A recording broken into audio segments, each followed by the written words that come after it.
Sniper entries हमें इस तरह की ट्रेड्स लेने और उन्हें इस तरह की ट्रेड्स में बदलने की अनुमति देती हैं।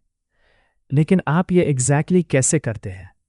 आप अपनी पोजीशंस पर ये पिन पॉइंट एंट्रीज कैसे पाते हैं ताकि प्रॉफिट पोटेंशियल मैक्सिमाइज हो सके?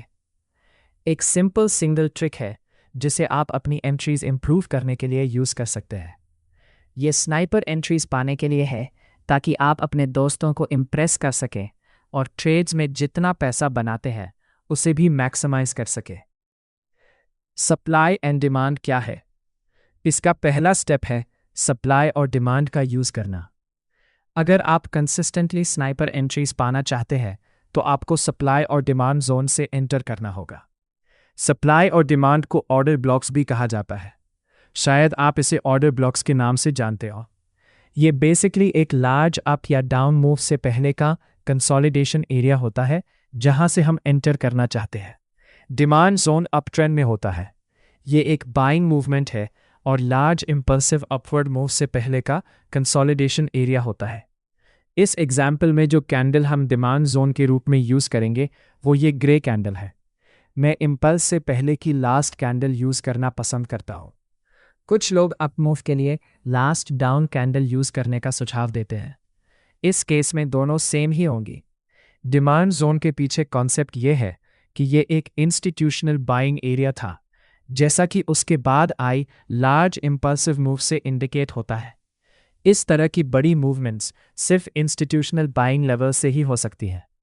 तो जब हम इस तरह का कंसोलिडेशन देखते हैं, यानी लार्ज मूवमेंट से पहले साइडवेज एरिया, तो हम जानते हैं कि इंस्टीट्यूशनल ट्रेडर्स और फर्म्स यहाँ बाय कर रहे थे। ये हमें बताता है कि अगर मार्केट इस पॉइंट पर वापस आए तो हम सेम तरह की मूवमेंट देख सकते हैं, क्योंकि जब एसेट अंडर वैल्यूड या डिस्काउंट पर होगा तो लोग एक बार फिर बाय करने के लिए हैप्पी होंगे। सप्लाई जोन्स बिल्कुल सेम है लेकिन उल्टी डायरेक्शन में। अगर हम बेरिश मार्केट देख रहे हों तो लार्ज डाउनवर्ड मूव से पहले कंसोलिडेशन एरिया होगा। कॉन्सेप्ट ये है कि ये प्रीमियम प्राइस रेंज है। अगर मार्केट यहाँ ऊपर आए तो ट्रेडर्स प्रीमियम पर सेल करने के लिए हैप्पी होंगे। स्नाइपर एंट्रीज कैसे लेते हैं? सप्लाई और डिमांड के कॉन्सेप्ट को ध्यान में रखते हुए स्नाइपर एंट्रीज जोन्स को रिफाइन करके ली जाती है। यही हम इस वीडियो में कवर करने वाले हैं। वैसे जो कुछ भी मैं अब दिखाने वाला हूँ वो हाई और लो टाइम फ्रेम्स दोनों पर कंप्लीटली रेलेवेंट होगा। इससे कोई फर्क नहीं पड़ता कि आप स्विंग ट्रेडर हैं या डे ट्रेडर, आप इन थियोरीज को अप्लाई कर सकते हैं। इस एग्जाम्पल को देखते हुए हम इनिशियली डेली टाइम फ्रेम देख रहे हैं। थोड़ी देर में लोअर टाइम फ्रेम एग्जाम्पल्स भी देखेंगे। अगर हम इस डिमांड जोन से बाय करें जिसमें जोन पर ऑर्डर हो और जोन के नीचे स्टॉप लॉस हो तो हम इस पोजीशन से लगभग 3.1% पा सकते हैं। अगर हम यहाँ एंटर करें और टारगेट अगला स्विंग हाई हो तो 3.1% मिलेगा अगर ये ट्रेड जीती। ये मानते हुए कि हम 1% रिस्क कर रहे हैं तो इस ट्रेड पर हर $1,000 रिस्क के बदले $3,140 वापस मिलेंगे जब टारगेट हिट होगा। ये ठीक है, 3R एक अच्छा लेवल है ट्रेडिंग के लिए। अगर आप कंसिस्टेंटली 1% रिस्क पर 3% रिटर्न पा सकते हैं तो आप बिल्कुल ठीक करेंगे। लेकिन अगर ट्रेड को रिफाइन करने और बेटर एंट्री पाने का मौका हो, यानी स्मॉलर स्टॉप्स, लार्जर टारगेट्स, बिगर रिस्क रिवॉर्ड, तो यही हम चाहते हैं और यही स्नाइपर एंट्रीज आती है। जोन्स को रिफाइन कैसे करें? तो की है जोन्स को रिफाइन करना। इसका मतलब यह है कि जब हमारे पास ये डेली जोन है तो हम लोअर टाइम फ्रेम्स पर जाकर लार्जर जोन के अंदर कोई और जोन्स आइडेंटिफाई करना चाहेंगे जिसके बारे में हम बात कर रहे थे। लेकिन अब जब हम 4 आवर टाइम फ्रेम पर आए हैं तो हम देख सकते हैं कि उसके अंदर कुछ और डिमांड जोन्स हैं। यहाँ एक इम्बैलेंस है। इम्बैलेंस एक ओपन प्राइस रेंज होती है तो डिमांड है, पुश अवे है। ये डिमांड रीटेस्ट नहीं हुई जिससे यहाँ इम्बैलेंस बनती है। क्योंकि यहाँ सिग्निफिकेंट इम्बैलेंस है इसलिए हम आइडियली इस लोअर जोन पर फोकस करना चाहेंगे।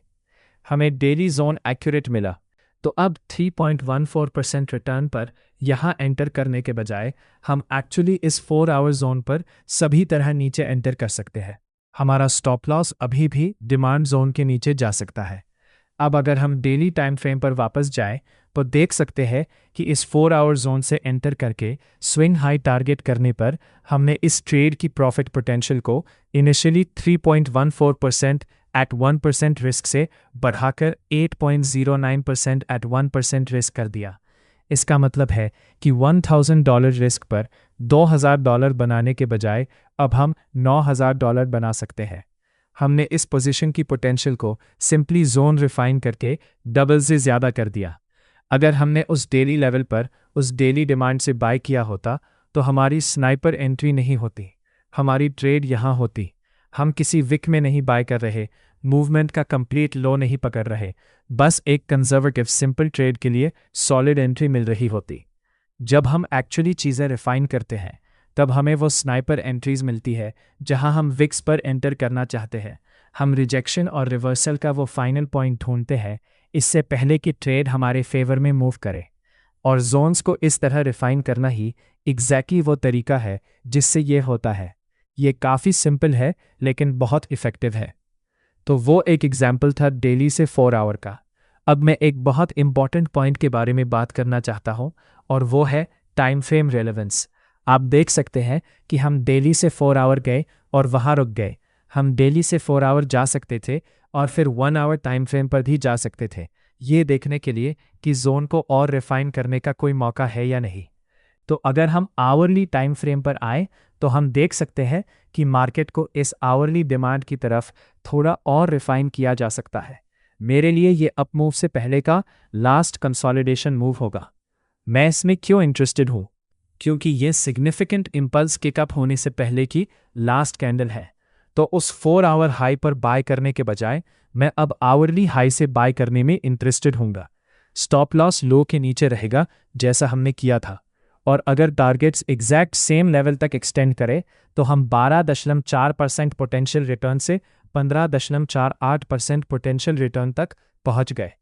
तो सिंपली उस आवरली रिफाइनमेंट का यूज़ करके हमने एंट्री पर थोड़ा स्नाइपर और बनाया और ट्रेड की प्रॉफिट पोटेंशियल में लगभग 3.1% ऐड किया। 3.1% एक बहुत बड़ा प्रॉफिट है, और अगर आप ये कंटिन्यूसली अपनी पोजीशंस पर ऐड करते रह सकते हैं तो ये साल के अंत में आपके प्रॉफिट में tens of thousands of dollars add कर सकता है, बस उस सिंपल रिफाइनमेंट को फॉलो करके। इस तरह की ट्रेड्स के लिए हम और नीचे जा सकते थे। 30 मिनट टाइम फ्रेम पर जाने से हमें कुछ नया नहीं मिलता। आवरली जोन यही जोन है। 30 मिनट पर इम्पल्स से पहले की लास्ट कैंडल इस लार्ज विक के साथ यही जोन है। तो ये बेसिकली आवरली एरिया जैसी ही है। इस पोजीशन पर 30 मिनट या 15 मिनट से ज़्यादा नहीं जाना चाहिए। 15 मिनट पर जाने से चीज़ें थोड़ी और रिफाइन हो सकती थी और कुछ और पिप्स मिल सकते थे, जिससे रियल स्नाइपर स्टाइल एंट्री मिल सकती थी जहां हम अपवर्ड मूव होने से पहले फाइनल विक, फाइनल रिजेक्शन पर ट्रेड में एंटर करते। 4 आवर से 15 मिनट जाना ठीक है, लेकिन मैं उससे ज़्यादा पुश करने की कोशिश नहीं करूँगा। एक्सट्रीम में उससे आगे नहीं जाना चाहिए। मुझे उम्मीद है कि आपको वीडियो पसंद आई। देखने के लिए शुक्रिया और अगले वीडियो में मिलते हैं।